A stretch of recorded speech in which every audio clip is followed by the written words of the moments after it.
أول ما وصلنا على كل كرسي في هذه الأكياس اللي أنتم شايفينها. هلا رح نفتح ونشوف الأكياس شو فيها. أنت في قطر، تخيل يرعاك الله. طبعا هذه لفاحة وهذا تيشيرت وهذا تروفي باحتفالية كأس العالم. شوفوا ما أجمله. طبعا في سمول باج تبع كأس العالم، وهذه أعتقد إن هي بتنحط بريسلت بالإيد. آخر شيء خلينا نورجيكم هون شو فيه.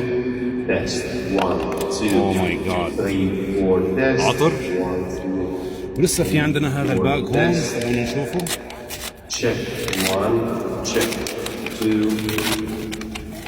أوه ماي جاد، تخيل يرعاك الله. تخيل يرعاك الله أنت في خطر.